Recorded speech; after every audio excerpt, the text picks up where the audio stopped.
धीरज मदने हल्ला प्रकरणी जय भीम क्रांती सेनेचे सांगली जिल्हाधिकारी कार्यालयासमोर बेमुदत न्याय दो आंदोलन। जिल्हा प्रतिनिधी मनोज कांबळे। रामानंद नगर तालुका पलूस येथील सामाजिक कार्यकर्ते धीरज मदने यांच्यावर झालेल्या जीवघेण्या हल्ल्याच्या निषेधार्थ जय भीम क्रांती सेनेतर्फे सांगली जिल्हाधिकारी कार्यालयासमोर बेमुदत न्याय दो आंदोलन सुरू करण्यात आले आहे। आरोपींना राजकीय पाठबळ मिळत असून पोलीस प्रशासनाने निष्पक्ष कारवाई न केल्याचा आरोप आंदोलनकर्त्यांनी केला आहे। बसवेश्वर महाराज जयंती कार्यक्रमादरम्यान झालेल्या वादानंतर गंगाधर नाईक व साथीदारांनी धारदार शस्त्राने हल्ला केल्याचा आरोप करण्यात आला आहे। तसेच पोलिसांसमोर हल्ला होऊ नये मदत करण्यात आली नाही, तर सुरुवातीच्या उपचारातही हलगर्जीपणा झाल्याचा दावा करण्यात आला।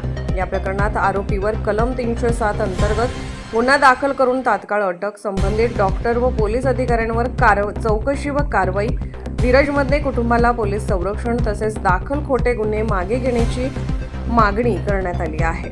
मागण्या मान्य न झाल्यास आंदोलन अधिक तीव्र करण्याचा इशाराही जय भीम क्रांती सेनेने दिला आहे। वृत्तवेग न्यूज नेटवर्क कडून मुख्य संपादक गणेश वायदंडे।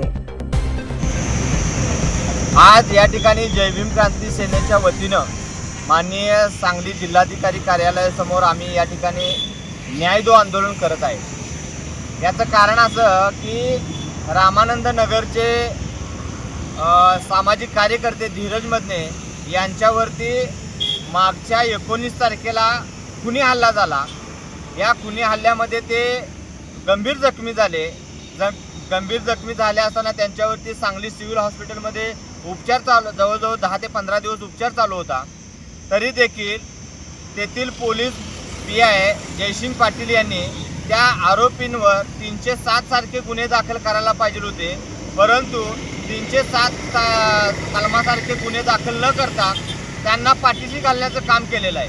म्हणून आम्ही या ठिकाणी आंदोलनाला बसलोय। जर सामाजिक कार्यकर्त्यांवरती जर असे गुन्हे हल्ले व्हायला लागले तर सामाजिक कार्यकर्त्यांनी कार्य करायचं की नाही असा प्रश्न निर्माण झालेला आहे। म्हणून आमची मागणी आहे की जयसिंग पाटील जे पोलीस PI आहे त्यांच्यावरती कारवाई झाली पाहिजे आणि ज्यांनी गुन्हे हल्ला केला आहे त्यांच्यावरती 307 सारखे गुन्हे दाखल झाले पाहिजेत। आज धीरज मदने यांच्या कुटुंब भयभीत झालेलं आहे आणि आज ते भयभीत झाले असल्यामुळे त्यांना पोलीस संरक्षणाची गरज आहे। असे असताना देखील तिथले पोलीस प्रशासन त्यांना कोणत्याही प्रकारे धीर न देता उलट त्यांना धमकी देत आहेत आणि त्या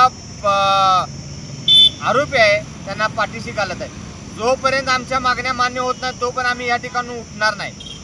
धीरज मदनेच्यावरती हल्ला करणाऱ्यांना तात्काळ मोकाअंतर्गत कारवाई झाली पाहिजे आणि पोलीस प्रशासनाने त्यांना पाठीशी घातल्यामुळं त्यांच्यावर देखील कडक कारवाई झाली पाहिजे।